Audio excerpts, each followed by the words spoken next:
시청자 여러분 안녕하십니까. 이제 10월 31일 저녁 시간입니다. 지금부터 천옥현의 안보정론을 시작하겠습니다.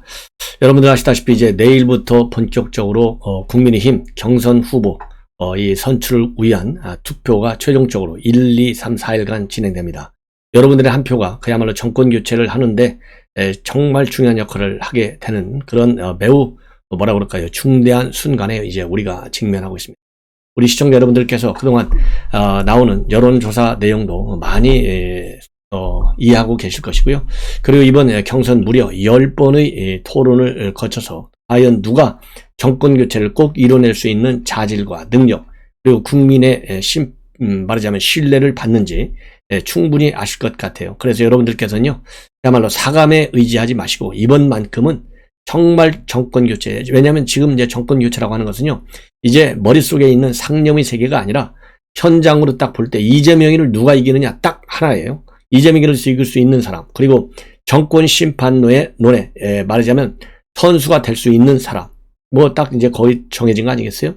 그래서 그 사람에게 표를 완전히 몰아줘야 된다. 그래서요, 압도적 다수로 우리 국민의힘 후보가 결정돼야만이 그 순간부터 이재명이는 무너지기 시작한다, 이렇게 생각이 됩니다.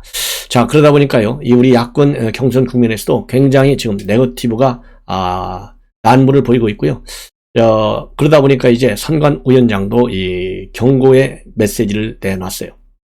이미 이준석 대표도 한번 경고의 메시지를 달았죠. 물리력과 이 메시지에서 지나친 충돌은 자제하는 것이 좋겠다라는 그런 입장문을 이준석 대표도 내놓은 바 있습니다. 근데 지금 이제 갈수록 말이죠, 굉장히 말이 뭐 거칠은 것뿐만 아니라 실제적으로 이렇게 막판에 그야말로 이 양 후보, 특히 1등을 서로 겨누는 윤석열 후보와 홍준표 후보 간에 뭐라 그럴까요, 이 네거티브가 상당히 위험수리로 지금 치닫고 있다는 이런 보도가 많이 나오고 있어요. 그래서 오늘 또 지금 윤석열 캠프 측에서의 주호영 의원은 오만하고 막말하는 독고다이는 결코 지도자가 될 수 없다. 그리고 이철규 의원은 품격 있는 경쟁을 해달라, 이렇게 입장문을 내놨고요. 이 권성동 의원은 2번이나 당 대표를 하면서 당을 망친 장본인이 그렇게 대통령이 되고 싶어 중상 모략하느냐, 이렇게 비판하고 있어요. 그러다 보니까 이 홍준표 후보도 온갖 추태가 난무한다, 구태를 모아놓고 구태 경선하니까 김종인 비대위원장이 파리떼가 우글거리라고 한 것이다 라고 하면서 본격적으로 충돌하고 있습니다.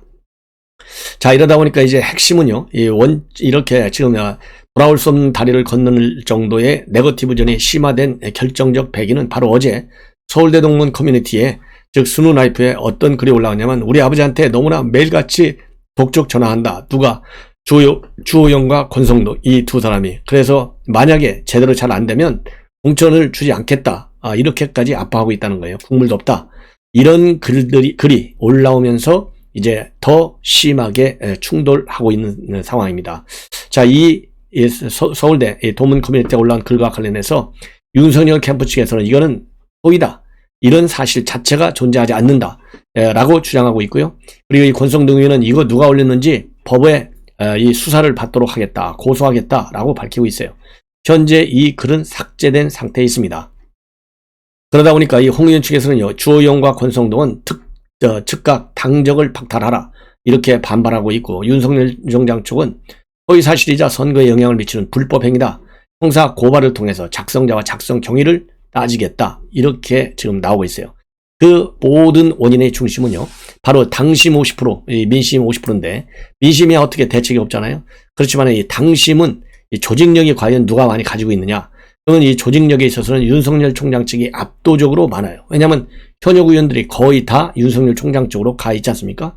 그리고 당협 위원장들도 마찬가지입니다. 그래서 윤석열 총장 측에서는 이러한 압도적 조직력 때문에 윤석열 총장 측이 당심에서도 상당히 우위다. 그리고 이제 막판으로 갈수록 민심에서의 홍준표 후보의 다소간의 우위를, 말하자면 이 조직력의 확고한 우세를 통해서 상쇄시키겠다, 이런 입장을 갖고 있는 것으로 이제 알려지고 있고요. 그래서 이 당심을 말하자면 마지막까지 챙기는 메시지를 대대적으로 지금 발송하고 있어요.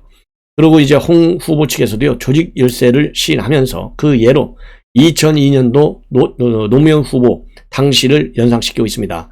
노무현 후보가 당시에 국회의원이 별로 없었지만은 노무현 바람은 결국은 조직, 당심으로부터 온 게 아니라 일반 국민, 민심으로부터 왔다. 그래서 민심을 거역하는 당심은 없다 하면서 당원들이 자유투표를 독려하고 있습니다. 이러는 가운데 말이죠. 오늘 울산시당 위원장인 박성민 이 지역 위원장이 당원들을 선거운동에 동원했다. 이런 정황을 확보했고 또 녹취록까지 가지고 있다. 이렇게 홍준표 후보 측에서 주장을 하면서요. 이 녹취록을 공개하겠다라고까지 지금 굉장히 위협적 자세를 보이고 있습니다. 내용인즉슨 바로 뭐냐면 이 박성민 위원장이 울산지역 당협위원회에 사람들을 조직해서 1인당 500명씩 문자를 돌리게 하고 발송 여부까지 확인하는 이러한 치밀한 구태 조직 동원을 하고 있다. 이런 주장이 바로 홍준표 후보 측의 주장입니다. 최근에 특히 박성민 위원장은요. 지난 27일 날 윤석열 캠프의 조직 2본부장으로 합류했어요. 그래서 이 홍준표 후보 측에서는요.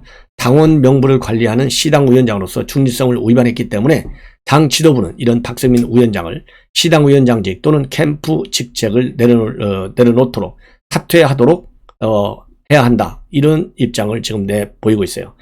그리고 참고적으로 당 지도부는 이 박성민 위원장한테 캠프 직책이나 아니면 시당 위원장직을 내놔라 이렇게 권고하고 있는 상황입니다. 그래서 이 홍준표 캠프 측에서는요. 이건 권고할 게 아니고 사퇴를 결정하라 이렇게까지 지금 세게 나가고 있어요. 그러면서요. 여명 대변인은 경선 부정을 넘어서서 지난 4년간 우리 당이 분골쇄신하며 척결에 쓴 구태의 마지막 모습이다. 박성민 위원장의 사퇴를 조속히 결단하지 않으면 제보받은 녹취 파일을 공개하는 수밖에 없다. 이렇게 경고를 하고 나왔습니다. 자, 이러는 가운데 말이죠. 이미 우리 윤석열 후보와 그 다음에 홍준표 후보는 대국민 지지 호소문을 발표한 바 있습니다. 그런데 윤석열 총장이요. 조금 전에 대국민 영상 메시지를 발표하고 우리 국민들과 당원들에게 지지를 적극적으로 호소하고 있습니다. 내용인즉슨 대통령 직에는 전문가가 없다. 그래서 이 본인이 일부 실수하고 또 뭐라 그럴까요? 이 국민들의 기대에 조금 다소 어긋나게 한 부분이 있는 부분에 대해서는 죄송하고 앞으로 계속 고쳐 나가겠다. 그리고 현 정부는 끼리끼리 권력을 나눠 먹었는데 이렇게 해가지고는 미래 보이지 않는다 이거죠. 그래서 앞으로 국정을 운영해 나가는 데 있어서는 최고의 인재를 발탁하겠다라는 입장을 지금 유튜브에 올린 대국민 영상 메시지를 통해서 지금 호소하고 있습니다. 그래서 이 메시지 내용을 여러분께 말씀을 드리면 결국 대통령이라는 자리는 아무리 정치를 오래 했더라도 새로운 도전이고 그래서 철학이 중요하다. 저와 철학을 같이 하는 분, 필드 경험이 있는 분 중에 연구와 관계없이 최고의 인재를 발탁해서 쓰겠다. 그리고 현 정부는 오랜 세월 선거와 정치만을 해본 사람들이 끼리끼리 모여 자기들끼리 중요한 자리를 나눠 갖기 때문에 더 이상 미래가 있을 수 없고 내 편, 그리고 내 편이 어디 있고 진보, 보수가 어디 있겠느냐. 실사구시가 중요하다. 이렇게 입장문을 내놓고 있어요. 그러면서요. 문재인 정부가 검찰 개혁이라는 명목으로 부패에 대응하는 면역체계를 거의 정지시켰고 국민은 그러다 보니까 그동안에 윤석열 총장이 법을 세우는 과정을 쭉 지켜봐왔다 이거죠. 그래서 정치 경력 수십 년 된 사람보다도 면역체계를 세우는 일은 내가 어느 누구보다도 잘할 수 있다. 이렇게 자신감을 표명하고 있어요. 그리고 청년 세대에 대해서는 공정한 기회와 보상을 보장하겠다. 이런 점을 강조하고 나섰습니다. 그러면서요. 윤석열 총장은 넉 달 동안 자신의 정치 행보와 관련해서 새로운 일을 하다 보니까 공부를 많이 한 것 같은데 말하는 사람의 마음보다 그것이 어떻게 국민에게 들리느냐를 더 중시해야 한다는 것을 배웠고 앞으로도 계속 고쳐 나가겠다는 입장을 밝혔습니다. 그러면서요. 걱정하는 분이나 실망하는 분에게는 굉장히 죄송하게 생각한다라는 말도 덧붙이고 있어요. 그리고요. 이 대통령이 되면 최종 책임자로서 국민 앞에서 일주일에 한 번 짧든 길든 간에 각종 현안을 직접 설명하겠고 임기를 마칠 때까지 절대 초심을 잃지 않고 제가 대선에 왜 나왔는지에 대한 이유를 증명해 보이겠다라는 각오를 단단히 가지고 있습니다. 그리고요. 또 이에 앞서서 이 국민 캠프, 즉 윤석열 캠프에 있는 이상일 공보실장이 성명을 발표했습니다. 바로 이제 선거를 앞두고요. 정권 교체를 할 수 있는 후보는 누구인지 최근의 경선 과정의 토론과 또 다양한 형태의 여론조사를 통해서 우리 국민과 당원들이 충분히 확인했을 것이 아니냐. 그래서 현명한 판단을 촉구한다. 이런 요지로 되어 있어요. 이 내용도 여러분께 또 말씀을 드리겠습니다. 국민의힘 지지층이 사랑하는 후보와 민주당 지지층이 좋아하는 후보, 누구를 선택하시겠습니까? 존경하는 국민과 당원 여러분의 선택이 대한민국 미래를 좌우할 터 현명하신 판단을 내려주시길 소망합니다. 이렇게 입장을 발표하고 있어요. 그러면서 존경하는 국민과 당원 여러분의 현명하신 선택이 이 나라의 미래와 운명을 좌우한다. 우리가 대선 승리로 무능하고 무책임한 문재인 정권을 종식시킬 수 있느냐, 정권 교체로 국격을 올리고 국민의 삶을 증진하는 기회를 마련할 수 있느냐의 여부가 국민과 당원 여러분의 지혜로운 판단에 달려있다. 이렇게 밝히고 있어요. 그러면서 2달여에 걸친 국민의힘 경선 과정에서 선명하게 확인된 사실이 있습니다. 국민의 힘이 사랑하는 후보와 민주당이 좋아하는 후보가 누구인지 확연히 드러났고 국민과 당원들이 다 알게 됐다는 사실입니다. 5일 결과가 나올 이번 경선은 정권교체를 원하는 분들의 압도적 지지를 받는 후보와 정권교체를 바라지 않는 이들이 일회용 상품으로 구매하고자 하는 후보의 대결로 압축됐습니다. 답은 명백합니다.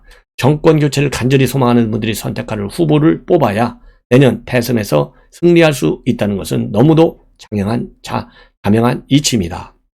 그리고 클리앙 등 친민주당 성향의 커뮤니티에서 확인할 수 있듯이 민주당 지지자들은 지금 국민의힘 여론조사 경선에 끼어들어서 특정 후보를 지지하자고 야단 법석을 떨고 있습니다.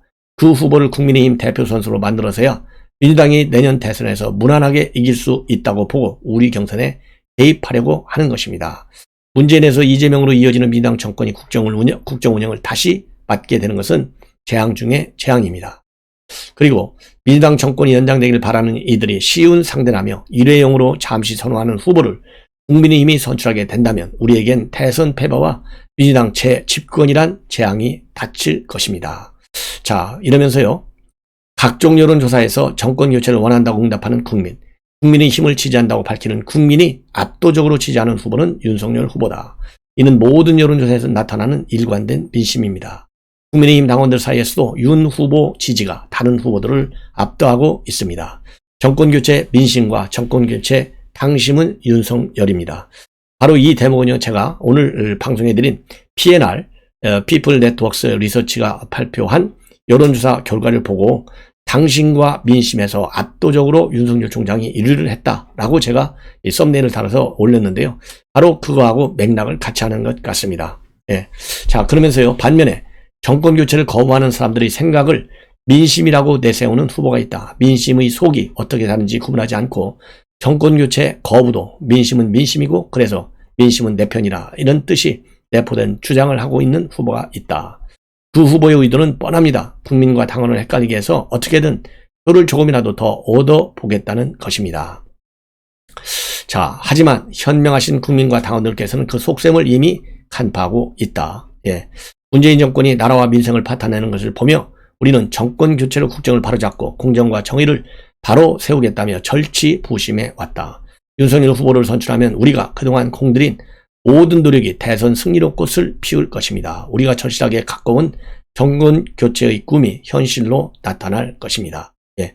그래서 이제는 우리 국민과 당원 여러분들께서 현명한 판단을 해 주셔서 윤석열 후보는 대선 승리로 민주당 정권 종식으로 공정정의 상식과 민생의 회복으로 보답해 드릴 것입니다. 여러분의 경선 참여와 올바른 선택이 대선 승리와 정권교체 대한민국 재도약이라는 위대한 결과를 낳을 것입니다. 라는 입장을 내놓고 있습니다. 자, 그리고요, 이렇게 지금 양측의 말하자면 이 공방이 거세지고 있는 상황에서 박근혜 전 대통령의 지지 모임인 박사모 회장단이 오늘 전격적으로 윤석열 총장에 대한 지지를 밝혔습니다. 그리고 과거 행적을 두둔하고 나섰어요. 그리고 여기에 대해서요, 또 다른 박사모, 즉 이미 이 박사모 중에 일부는 말이죠, 홍준표 후보를 지지하고 나선 바 있습니다. 예컨대 지난 15일 날인데요, 박근혜 전 대통령 지지단체에 있던 대한민국 박사모, 뉴 박사모, 근해 동산 이런 데서는요, 이 홍 후보에 대한 지지 의사를 표명한 바 있어요. 그런데 이 박사모가 워낙 많다 보니까 또 다른 박사모 이 모임들, 그러니까 이제 근해사랑, 고향 파주 박사모 연합, 강원 박사모, 박사랑 이런 데서 참여한 박사모 회장단은 오늘 보도자료를 냈어요. 그러면서 이 보도자료에서 윤석열 후보는 무너진 법과 원칙을 다시 세우기 위해서 국민의힘에 입당, 대선 후보가 되어 많은 국민들의 지지를 받고 있다. 우리는 무너진 법과 원칙을 바로 세울 수 있는 후보는 윤석열 후보뿐이라고 생각한다. 그러면서요. 윤 후보의 아킬레스는 박영수 특검 밑에서 박근혜 대통령 탄핵 시 수사에 관여했다는 점이 될 것인데, 하지만 임명직 공무원의 역할을 충분히 했다는 평가를 받았기 때문에 현 정부에서 검찰총장이 되었다고 볼 수 있고, 이것이야말로 임명직 공무원으로서의 한계가 있기 때문에 불가피했다는 것이 아니냐, 이런 점을 충분히 이해할 수 있다라고까지 설명을 하고 있습니다. 자, 그러면서요, 이 박사모를 이 회장단에서는요, 이 홍준표와 유승민 후보를 비판하면서 후보직 사퇴를 촉구하고 있어요. 홍준표 후보는 불법 탄핵을 당해서 억울하게 옥살이를 하고 있는 박근혜 대통령을 강제 출당시킨 2번의 상처를 둔 탄핵 세력보다도 더 나쁜 사람이고, 유승민 후보는 박 대통령의 불법 탄핵의 주범이라 국민의힘 후보 자격이 없다, 이렇게 밝히고 있습니다. 그래서 이제 박사모가요, 이 홍 후보 쪽하고 윤석열 후보 쪽하고 지금 분류되는 것 같은데, 어쨌든 경선이 끝나면 이유 여하를 막론하고, 지금 이미 이상일 캠프의 공보 실장도 밝혔지만은 이제는 반드시 정권 교체를 해야 될 거 아니겠어요? 한 표가 영험하다. 그래서 완팀으로 뭉쳐지게 되기를 저는 바람하지 않습니다. 예. 자, 이제는요, 그런 의미에서 이재명 후보 동정을 좀 말씀을 드리겠습니다. 지금 이재명 이 후보가 상당히 위기에 처해 있는데도 불구하고 전혀 위기의식을 느낄 수가 없어요. 바로 이런 점에서 이 소시오패스의 한 특징이 나타난 것이 아닌가 하는 생각이 드는데요. 그래도 내면으로는 위기를 좀 느끼는 것 같아요. 왜냐? 지금 이 보도된 내용을 보면 지금 이 호남에서 지금 난리가 나고 있다는 겁니다. 그러니까 현 문재인 정권에 실망한 진보 인사들이 탈당하면서 윤석열 쪽으로 많이 가고 있어요. 대표적인 현상이 바로 박주선과 김동철, 둘 다 사선 의원인데요. 바로 어제 윤 총장 지지를 선언했습니다. 그래서 이제는 탈당 인사들이 결국 계속해서 윤석열 총장 쪽으로 내몰릴 경우에는 이제 선거에서 정권 재연장하기가 굉장히 어렵다는 것이죠. 그래서 이 탈당 인사들을 이제 흡수해서 대통합, 대사면을 하겠다라는 지금 입장을 표명하고 있습니다. 그러다 보니까요, 이제 내년 6월에 지방선거가 있기 때문에 지방선거에서 지방선거에 출마하려고 하는 사람들과의 관계에서 보면 이제는 경쟁적인 측면이 될 수밖에 없기 때문에 이 내년에 그대로 지금 현재 민주당에 잔류하면서 내년 지방선거를 노리는 이런 인물들에 대해서는요, 지금 이제 이재명이가 얘기하는 대사면 조치, 탈당을 막기 위한 대사면 조치가 오히려 걸림돌이 된다는 것입니다. 예, 그래서 또 갈등 요인이 생존하고 있다는 거예요. 그래서 지금 대사면의 대상으로 거론되는 사람들은요, 2016년도 새정치민주연합 분당 등으로 인해서 이탈했던 진보 인사들이 대상이 되고 있고, 이번 기회에 통합의 저해 요인이 되는 복당 문제나 제재, 불이익을 대사면하고 진보개혁 진영의 대통합의 토대를 만들겠다. 이것이 이재명의 생각입니다. 그래서 부정부패 행위나 파렴치범 등 국민적 지탄을 받는 부분이 아니고 단순한 의견 차이, 그리고 또 정치 현실로 인한 탈당이라면 다시 받아들여서 정권 재창출하자, 이렇게 부연 설명까지 하고 있어요. 그리고 내년 대선에서는 박빙의 승부가 예상되기 때문에 개혁 진영이 최대한 힘을 모아야 하고 거기에 걸림돌이 될 수 있으니 대사면을 해야 한다, 이렇게 주장을 하고 있습니다. 그리고 또 이제는요, 이런 대사면뿐만 아니라 지금 현재 민주당의 경우에는 더불어민주당과 열린민주당으로 지금 나눠 있지 않습니까? 이 나눠 있는 이 두 당을 하나로 대통합시키는 문제도 적극적으로 고려해야 한다, 이런 또 입장을 내놓고 있습니다. 그래서 어차피 호남에서 상당한 이탈표가 발생하게 될 경우, 특히 5% 정도에만 이탈한다 하더라도 내년 대선 결과에는 굉장한 치명적 영향을 줄 수 있다라는 거예요. 그래서 최근에 지금 일어나고 있는 민주당과 국민의당 출신 인사, 호남 인사들 이탈에 대해서 상당한 우려를 갖고 있는 것으로, 그래서 조금 전에 말씀드린 대로 열린민주당과 더불어민주당과의 합당, 반드시 말하자면 조기에 이루어져서 시너지를 위한 통합이 불가피하다, 이런 견해를 가지고 있고요.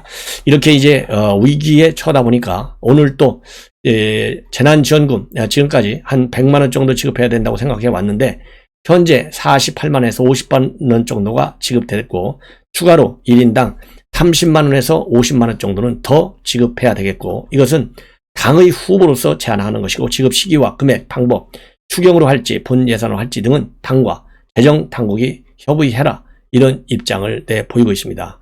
그리고 20대와 30대 여성 10여 명과 넷볼 경기를 함께 하면서 또 이 간담회를 했어요. 그래서 지금 여성들 표심이 이 반 이재명이잖아요. 뭐 이 김무선 스캔들이 있는데 어느 여성이 좋아하겠어요? 그래서 2030대의 여성 표심 공략에도 본격적으로 나서서 이 성폭력이라든가 성차별 문제와 관련된 남성 중심의 사고, 이런 것을 좀 고쳐보자, 이런 입장을 지금 내놓고 있는 것으로 지금 보입니다. 자, 그렇지만요, 이 정도의 얄팍한 수를 가지고 과연 우리 여성들이, 특히 20대 30대 여성들이 이재명한테 넘어가리라고 생각합니까? 천만의 말씀, 노, 저는 그렇게 말씀을 드리고 싶습니다. 마지막으로요, 이제 노태우 대통령의 연결식이 이제 다 끝났잖아요. 마무리가 됐는데 노재현 변호사 장문의 아버님 전상서라고 하는 메시지를 냈습니다. 그래서 우리 국민에게도 던져주는 메시지가 있어요. 이 메시지 내용 말씀을 드리면은, 국가장으로 연결식을 마쳤는데 역사적 공과가 뒤섞인 고인의 삶을 되새기는 내용의 아버님 전상서 메시지를 남겨놨어요. 이제 아버지를 보내드린다. 대한민국 현대사의 명왕과 함께 살아오신 인생, 굴곡 많은 인생을 마감하셨다, 이렇게 적고, 군인, 정치인, 대통령을 거쳐 일반 시민으로 돌아오자마자 무거운 사법의 심판으로 영어의 몸이 될 수밖에 없었고, 그 후 큰 병을 얻어 긴 시간 병석에 누워서 고통스럽게 지냈고 결국 영광과 상처가 뒤섞인 파란만을 아는 생을 마감했다라고 회고하고 있습니다. 그리고 대통령 퇴임 후 큰 수모를 당하실 때조차 당신이 다 짊어지고 가겠다고 말씀하셨고, 원망의 말 한마디 하지 않고 국민과 연사에 대한 무한 책임을 철저하게 지키려고 노력하셨다, 덧붙이고 있어요. 그러면서 아버지는 5.18 민주화운동으로 인한 희생과 상처를 가슴 아파하고 상처를 치유하기 위해 당신이 할 수 있는 모든 노력을 다하고자 했고, 이 시대의 과언은 모두 당신이 짊어지고 갈 테니 미래 세대는 우리 역사를 따뜻한 눈으로 봐주기를 간절히 원하셨다. 그리고요, 이 아버지가 강조하신 신조는 바로 비굴하지 말아라, 민족 자존심을 지켜라 였다면서 6.29 선언을 결단하고 북방정책이라는 자주 외교를 펼치게 된 것도 이 신조에서 비롯됐다라고 밝히고 있습니다. 그리고 이 SNS에도요, 추모의 글을 올려가지고요, 제목이 추모의 글입니다. 아버지는 대통령을 꿈꾸지 않았지만 주어진 역사에 소명을 다하기 위해 최선을 다한 분이다. 대통령으로서는 공과 과가 있지만 가족에게는 최고의 아버지였다. 그리고 이 먼 곳에 출장을 떠나셔도 항상 집에 연락을 빼놓지 않았고, 아마 사랑하는 아내를 두고 혼자 갈 수 없어 그 긴 고통의 세월을 병석에서 버티셨나 보다, 이렇게 상기하고 있습니다. 그래서 또 이 아버지를 절제와 중용이 몸에 밴 분이고, 비워라 그럼 다시 채워준다라는 철학으로 평생을 사신 분이고, 그렇게 욕심이 없었던 분이 이자금 사건에 연루된 모습을 보는 것은 정말 큰 고통이었다, 이렇게 밝히고 있고요. 5.18 운동과 관련해서도 희생과 상처를 가슴 아파했고 5.18의 상처를 치유하기 위해 당신이 할 수 있는 노력을 다 하고자 했고, 대통령 재임 시 희생된 학생, 시민, 노동자, 경찰, 우리 국민 한 사람의 희생을 안타까워하셨다고 강조했습니다. 그러면서 아버지는 평생 자신과 가족과 나라를 위해 최선을 다했지만 완벽한 분은 아니었고, 자신을 숨기거나 속이지 않으셨고, 당신 스스로를 보통 사람이라 칭했고, 한 사람의 의인보다는 여러 명 보통 사람의 힘을 더 믿었다, 이렇게 밝히고 있습니다. 자, 이 노재현 변호사, 이 아들의 이러한 이 아버님 전상서, 그리고 국민에 대한 메시지, 우리가 다시 한번 되새기면서 말이죠, 그야말로 통합의 역사를 쓰는데 이 노태우 전 대통령의 생전의 말씀들을 다시 한번 생각해 볼 필요가 있지 않나 하는 차원에서 소개를 해드렸습니다. 시청자 여러분, 이것으로 본 방송을 마치고 잠시 후에 다시 또 시작하겠습니다. 감사합니다.